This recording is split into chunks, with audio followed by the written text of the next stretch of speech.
In this tutorial, we want to draw this logo for a garage in Inkscape 1.0 or in Inkscape in general.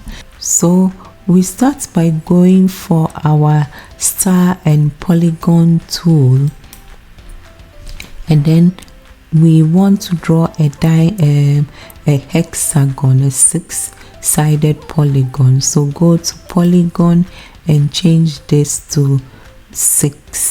So we reduce, or depending on what you had initially, we change this to 6 and polygon, and then we draw 6-sided polygon. As you draw, you can rotate it a bit so it looks like this, it's more or less like a diamond shape.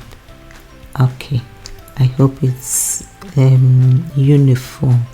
Now the next thing we will do is we go for our selection tool, and then we make a copy of what we've drawn, or we make a duplicate. So we go to edit, duplicate, and then the duplicate, we reduce it.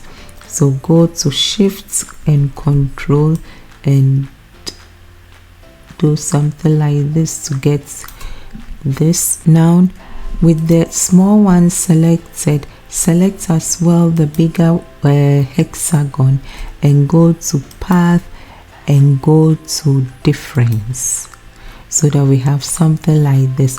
Now we are going to use this to draw something. So go for your Bezier tool, and then choose the mode here. We want to use this mode here, create a sequence of straight line segments. So go for it, and then we create we trace this thing here. First of all, for you to be able to trace it, I suggest we go to let's go for our select tool again, and then we activate or enable snapping. And then what we'll be needing so far is we need snap to caps nose, including rectangle corners. So press that, because we need that, so that when we are drawing with the Bezier tool, it gives us these points without us having problems looking for them. So we go for it, and then you see as you go there, it gives you at least some indication you are there. And then we trace it, draw and remove, release your hand, draw, release your hand, and then come here and release your hand, and here release your hand, here release your hand, and then we go back to where we started and double click to release. So now we've traced parts. Why did I do that? Because you will see why. Because I want to give each part different gradients and color. So I could have used this if I wanted a uniform color. Now we select, let's select this away, we don't need it anymore. We give this some color, let's already give it the color we want to give it. So go here and give it this color here. Let's give it 80% gray, for example. I think that's good.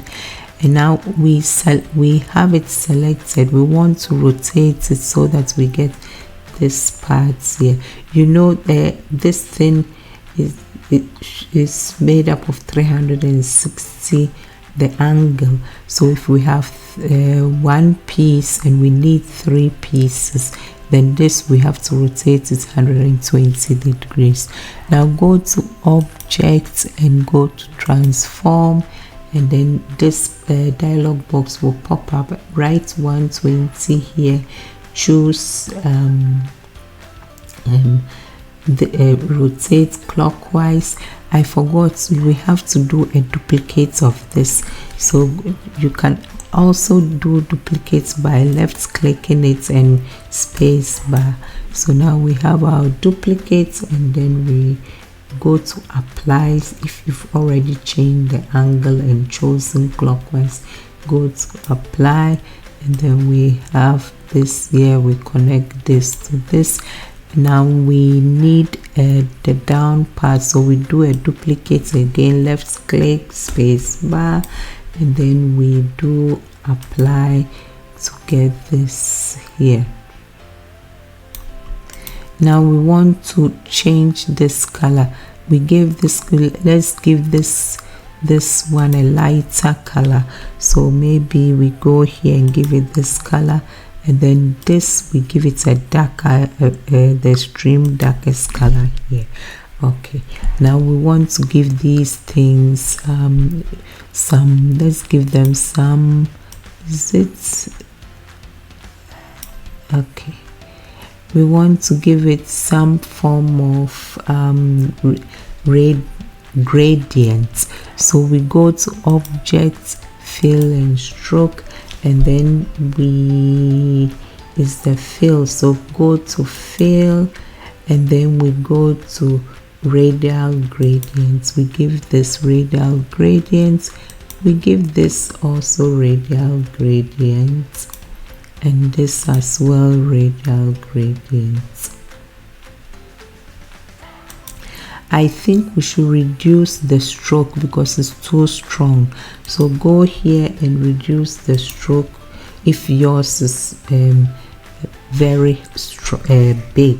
Mine looks very big, so I will reduce the stroke a bit to make it lighter. If yours is already lighter, you don't need to do anything, because I had drawn something. It depends on whether you had drawn something before. Okay, now so we have this, and then we would let's group this already so that when afterwards we can group. But let's go to object and group. Now we do we take a copy of this, so or duplicate of this. So we can also go to edit, duplicate, and then the duplicates, move it up like this, so it snaps because we have this already done. And then we need another duplicate, so do another duplicate. You can just also right click and do duplicate, and then that one, put it here. Okay, so now we've almost constructed what we want. Now we want to do this part here, so go for your Bezier tool again, and we want to trace this side and this side. So put your Bezier tool here and move to this side, click, and then move to this side if you get, and then double click to release. The same way we want to do here. We start from here, we move to this side, we click, and then we move to this side and we double click. So now we have this done here. I would still also reduce the stroke of this. So let's go to let's select both. Okay, we reduce the stroke here a bit. If yours is big, I don't know, mine is big because I drew something else. So let's, oops, not 0, we want it a bit, let's give it something like 1, and then I select this and then give it also something like 1. I think 0.1 is good, not 1, sorry, 0.1 is good. Millimeters, I'm using millimeters. You just make it small, that's all. And so now select what we've drawn, you select this one and that, and then go to path, combine. Why am I combining? Because the next step we want to do, we need just one object, not two different things. So that's why I combined it to have it one. and then we go to path effects. When you go there, this dialog box pops up. If yours doesn't pops up but it's here but you don't see it because you see the fill and stroke there, just toggle and choose it. If you choose and it's not coming, just go here and come back again, then it comes. Now you see this plus sign here, that's what we need. Go to it and then stitch. We need a stitch subparts. With that, you can read the information about this by always going to the I sign there, the information sign, and it tells you what it does. This is draw perpendicular lines between subparts. So just select it. You see it drew some lines, and this dialog box popped up because it drew some perpendicular lines, but we want more of the lines, so we keep increasing and we think oops, what we have is sufficient. I go on and increase it a bit. Maybe I give it about 50 maybe. It depends on how big yours is, but 50 is good. Now if you, after that, for you to be able to give this a color, I mean, I could have left it as it says. If I leave it as it is, I don't need to do anything. But if I want to give it some color, then I would have to go to path, object to path, and then path, stroke to path. Then I can do anything to this. Now I'm beginning to think leaving it as metallic looks better than this color. So I don't know, but let's see here. This, and then this is the color that I used. I think this is the color that I used, but I'm now beginning to think leaving it metallic looks even better. Okay, now the next thing we want to do is to draw this gear here. So we go for our star and polygon tool, and then we choose star, and then choose for corners 12, and the spoke ratio choose 0.500, and then draw something like this. More or less, we'll reduce it later, but for visibility's sake, you can draw it bigger like this. Now we go to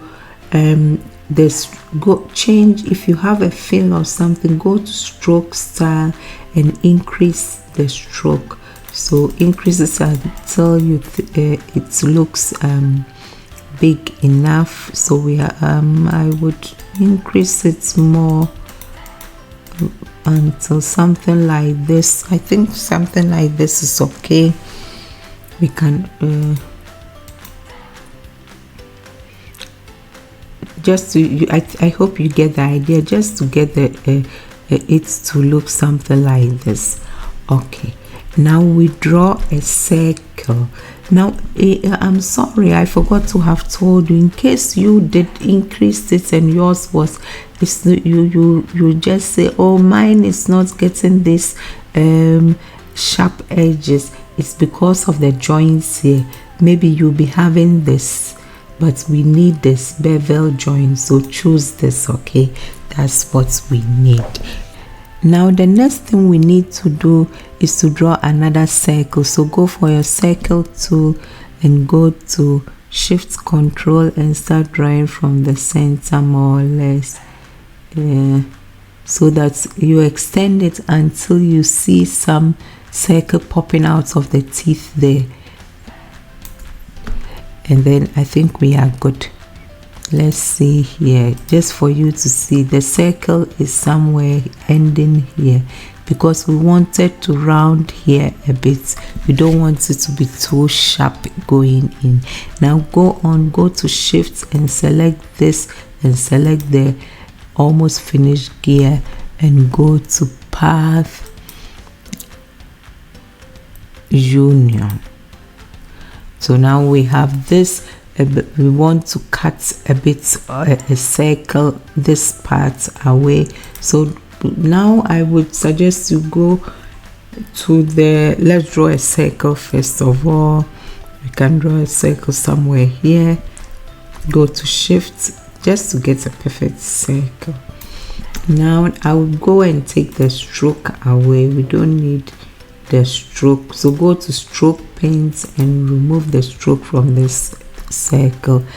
We select it and bring it here, and let's make it such that it covers these things here, because we want to cut a hole through. Go to shift control,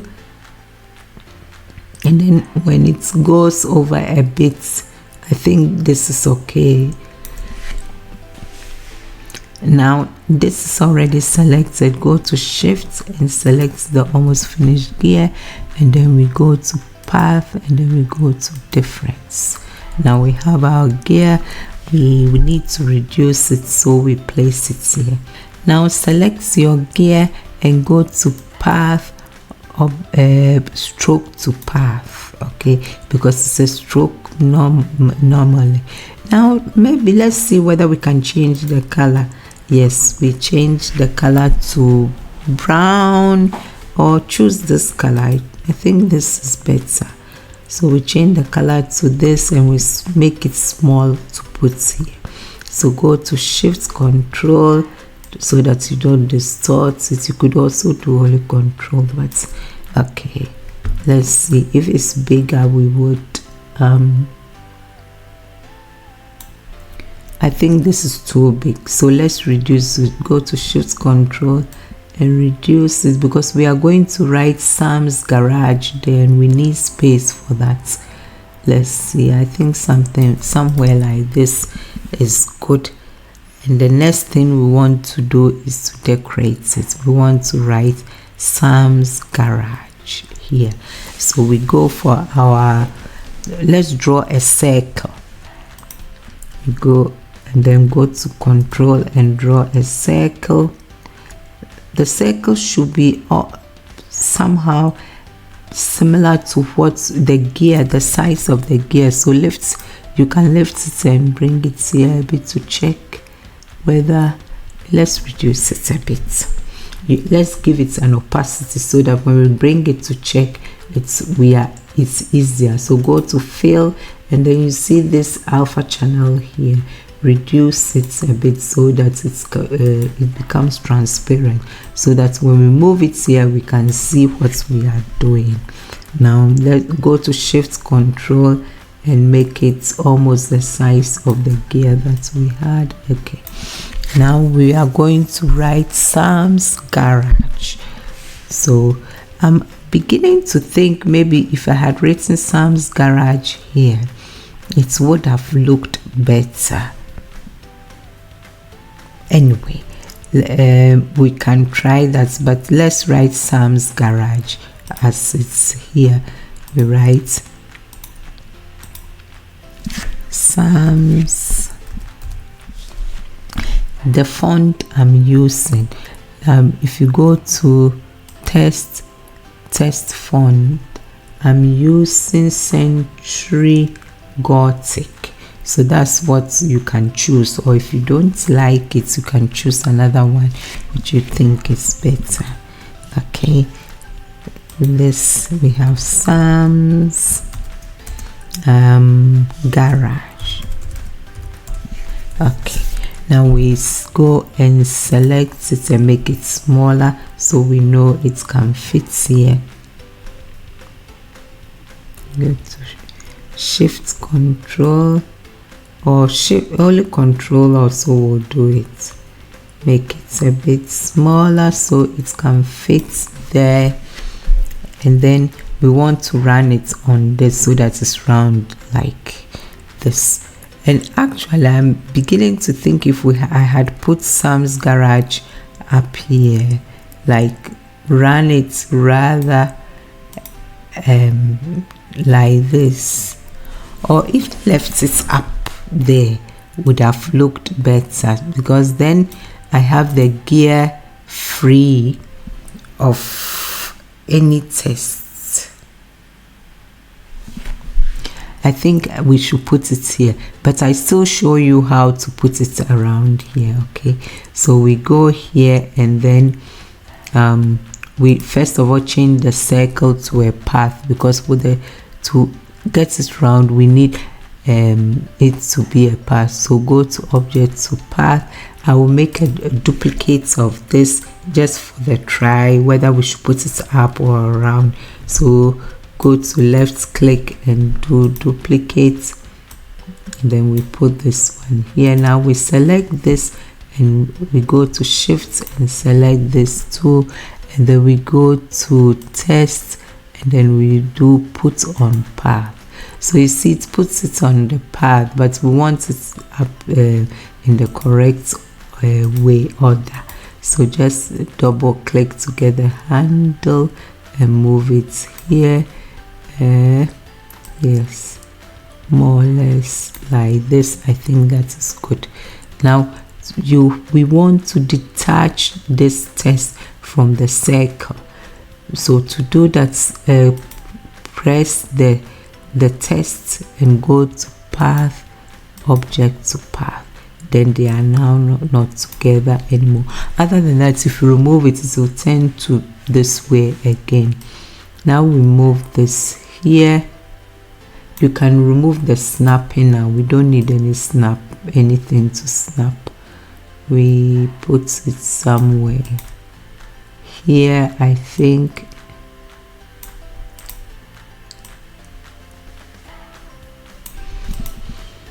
What do you think? Is this okay? Let's see here. We have this one, and then we have this. So at least you know how to do both this, or you know how to do both. Now the next thing is, if you want to color this, you know this you can color if you want, but if you want to also color this, you just come and double click to get the this here, only this selected, and you give it the color, this color here. So that's how you can create this logo for Sam. Thank you for watching. Oh, one thing I forgot, this, let's give it a color. We want to color it this. If we want to put it there, do exactly what we did, then it will be colored like this. Okay, thank you. I appreciate you watching. Please help me by subscribing to my channel, please. Thank you. Bye.